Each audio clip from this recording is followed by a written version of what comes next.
Guys, we have a lot of updates for the AZEROTH at War server. I was going to bring you a video yesterday with all the current updates. More came out since then, since I recorded the video rather, so I scrapped that whole video. We're making a new one for today. First things first, the new race class combinations. This is going to be specifically for the old world races. You know, the original races, while we'll touch on the new races later. I actually already have a whole big hour-long video on all of the race or new race class combinations as well as the racials. You can go watch that if you want.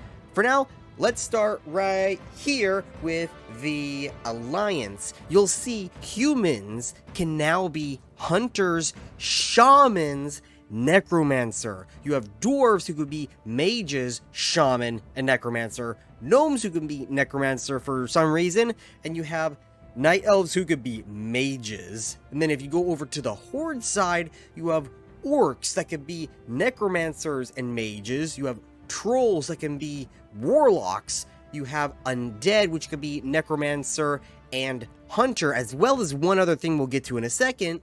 And Tauren, who could be priests and rogues.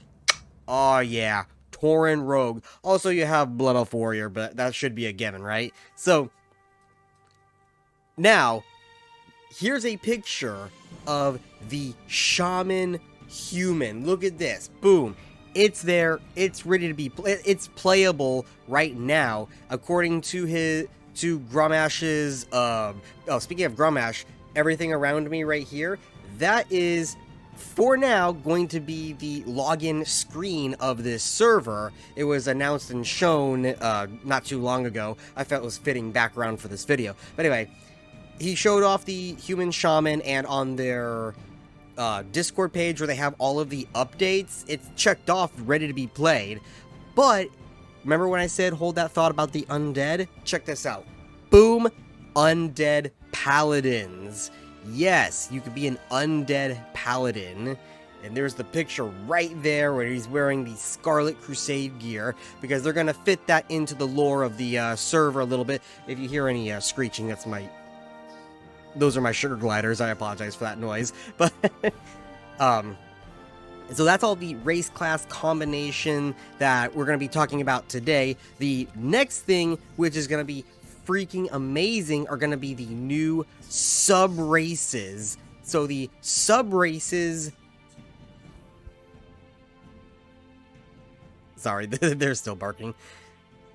So sub races are going to be something that you're going to do at end game. So according to what Gromash is saying, once you hit end game, or at least a higher level, your race, let's say you're a Tauren or something, or an orc rather, I'm going to use this as an example because I have a picture for it right here. As you get into a higher level, you can do a quest that will allow you to unlock the ability to turn into a sub-race. Certain races for certain races, but some of them will be for everybody. We'll get to that in a moment. But here's the picture that I showed you is a fell orc. And those, I don't think I've ever seen a server with them being able to be playable before. I've seen some with the red skin orcs, which those have a specific name. I just don't remember off the top of my head. But the actual fell orcs, those are going to be awesome to play as. And you can see right there in that picture, the armor is functional and working. Most of these models, the armor are functional and working. You just got to make it, able to be played. So how this is going to work is, once you acquire this skin, it's basically like in Turtle WoW, where it's an ability that you can click on and click off, and when you click it on, it stays on you permanently. These, unlike Turtle WoW, will be able to have armor on, show off your armor, because the Turtle WoW ones, they don't allow that. You're just that creature and that's it. They're going to show your armor, you could fight in it, you could do all of the stuff. He's still figuring out mounts, so that's going to be a thing, and he's also figuring out how to keep it on past death. But I'm sure that's something that can be figured out. But it will be pretty much permanent until you manually click it off. So we have all different types of races to go through, and I'm going to get to that list in a second. But also, I want to show you these pictures right here of boom, boom, boom. He is done with Dunmorrow. So now let's transition over to the Discord where he shows his progress on the server.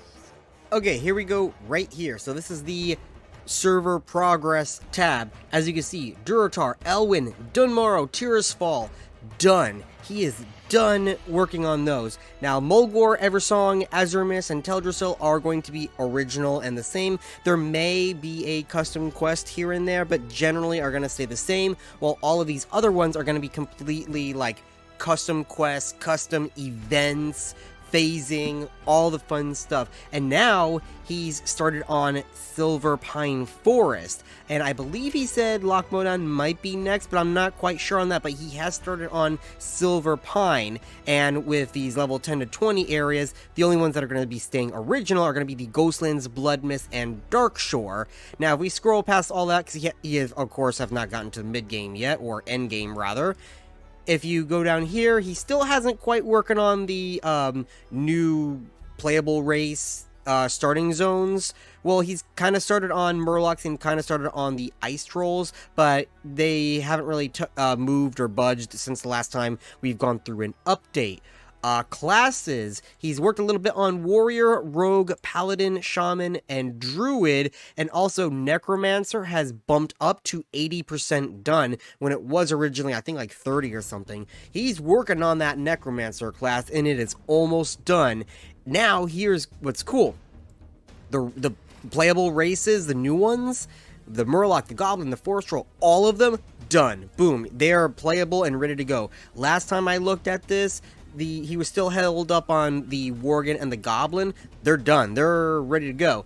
Now, here we go. New skins. Now, these are going to be specifically skins. So, if you wanted to play a Maghar orc, you know, a brown orc, these are just going to be skins for you to, you know, change up your character for character customization. So right here for the orc, you can be a Maghar, a Blackrock, or a Dragon Maw. Trolls could be forest trolls, and which are just the normal trolls, but the darker variants rather than the actual like Amani big hulking orcs. Or you could be dark trolls, which is awesome. I've never seen a dark troll that's playable, even in the game at all. Tauren can be Grim Totem, and dwarves have two different Wildhammer variations. Now, he originally did have Dark Iron listed here when I made my, what was supposed to be yesterday's video.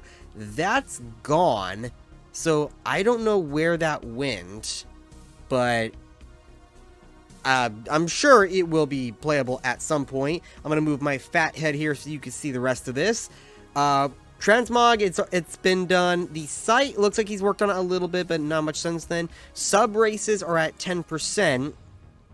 The new race class combinations, we went through this earlier, and it looks like they are all checked off, ready to go. But here is the biggest thing that I want to show you. This is the biggest news right here, the sub races. So, as I said, with the sub races, you reach max level, you do a quest line, you unlock it. Here's a list of everything that is confirmed. There could still be more added, and I know for a fact there's more that he hasn't announced yet. So, anyway, so for everybody will be able to become a Tygon. If you don't know what a Tygon is, no, it's not a Saberon.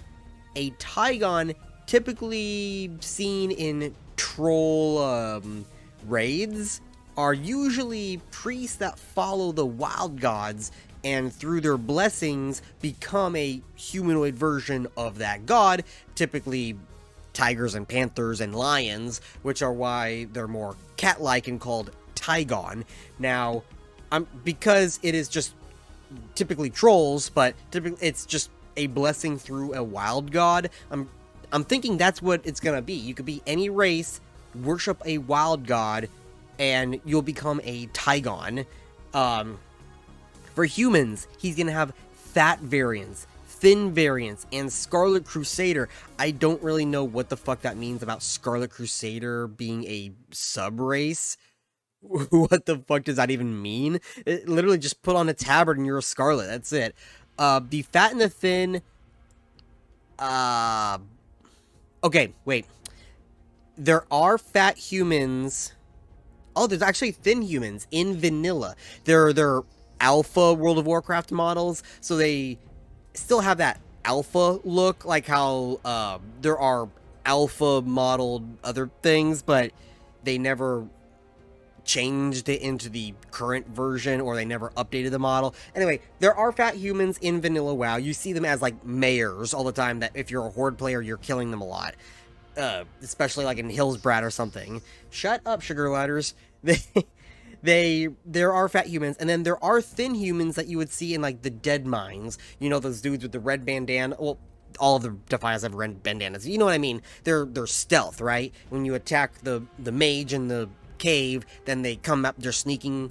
Those are like skinny humans. Anyway. So there's those. Oh, here we go. Dwarves. Here it is. Dark Iron, Elemental, and Stone Dwarf. Okay, so maybe that's where I read it and I mistook it. Anyway, Night Elves can become Satyr. I know everyone has been asking for playable Satyr, so there you go. Gnomes can be Leper Gnomes, which is typical. Worgen become Feral Worgen, which are basically the vanilla Worgen, the ferocious ones that we're used to seeing in vanilla. Orcs can become Fel Orcs, Chaos Orcs, which is the one that I was thinking about earlier with the red skin, but they look like a normal orc. Tauren can become Tonka. You have undeads who could just be skeletons. Troll can become Faraki, which I think should just be a skin, not a sub-race. Because it's really just a different colored skin of the trolls that we already have. And then Blood Elves can become Dark Elves and Forsaken Elves. So I guess Forsaken Elves are the, like, wretched ones, I think. And then Dark Elves could probably be like the ones who follow Sylvanas, you know, like the Banshee ones. But anyway, so the picture here is the one I probably showed you earlier, but I want to just zoom in on this right here. So let's open in browser and kind of zoom in a little bit. See how it says Fel Orc Variation 1. So that means if we unlock the Fel Orc, we might be able to unlock variations 1, 2, 3, 4, so they have, like, darker red skin, lighter red skin, stupid shit like that. But if it was a Tonka, for example, variation 1 could be white fur, variation 2 could be brown fur, variation 3 could be black fur, stupid shit like that, right? So that's what I'm thinking about. I'm gonna see here if there's anything juicy. Let's see. I mean, damn, you gotta shave those toenails, dude, but great name. The only thing I see weird is this right here. That's the only thing that's kind of weird. But anyway, that is going to be the end of this video. Lot of stuff. And I am hyped and excited for this server, like, beyond, like, I can't even right now. So if you want to see more Azeroth at War stuff, you're going to subscribe to my channel, because I am covering it. I'm one of the only like 2 people right now covering this channel, until some big YouTuber covers it and I become irrelevant. So there's that. If you like this, you can like the video. I'm bringing you more Azeroth at War news. I'm bringing you Turtle WoW news, Project Epoch, doing a little bit of Duskhaven, all these servers. I will see you next time. Shut up, Sugar Glider. Go to bed.